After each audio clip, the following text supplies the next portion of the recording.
Your income statement is lying to you. The real story begins on your balance sheet. I'm Gabe Velez, CPA and partner at Terrani & Velez. And when I look at a new client's books for the first time, I start on the balance sheet. Why? Because it tells me everything I need to know about the health of the books, and it gives me a glimpse into the business's entire journey since its inception. Today, I'm going to run you through 4 balance sheet concepts every business owner needs to know. Unlike the income statement, which reflects your business's performance over a period of time, the balance sheet accumulates everything that has happened historically and shows your business at a single point in time. Investors, lenders, and business owners all use the balance sheet to assess things like liquidity, solvency, and even risk. And most importantly, if the balance sheet is off, the books can't be trusted. Why do we look at the balance sheet? Well, the balance sheet has the most verifiable accounts. If I see cash in the bank, I should be able to verify that by looking at a bank statement. And the list goes on. That's why we always start there. Let's talk about structure. The balance sheet follows the accounting equation: assets equal liabilities plus equity. Assets are everything that the business owns. That's cash, accounts receivable, inventory, property, and even intangibles like purchased goodwill. The most liquid assets, cash, for example, tend to be at the top of the balance sheet. Liabilities are what you owe. These are things like accounts payable, loans, mortgages, and credit card balances. Finally, equity is the difference between what you own and what you owe. It's essentially the surplus. This includes things like owner contributions. It is relieved by things like owners' distributions or shareholder distributions or dividends, money being taken out by the owners.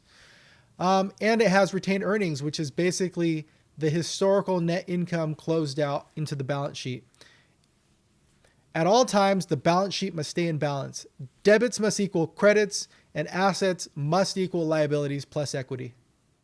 Here are the 3 biggest red flags I see on a new client's balance sheet. First, unnatural balances. Cash, receivables, and inventory should always be shown as a positive number. If they're negative, it usually means something's off in the underlying data. That's why we use debits and credits in accounting, and we do not use pluses and minuses. The vast majority of accounts are supposed to be shown as positive numbers. Yes, there are exceptions like accumulated depreciation or owner's distributions, but most assets, liabilities, and equities are supposed to show up as positives. The next red flag is opening balance equity. Opening balance equity is essentially a plug account. This is where people put balances that they don't know where they belong when they enter a beginning balance on a different account. This shows me that the books are incomplete and haven't been reviewed fully. If it's sitting there after the first year, it needs to be cleaned out, and we need to figure out where that other side goes. So that's going to be the second big red flag for me, opening balance equity. The next big red flag on the books is going to be bank reconciliation issues.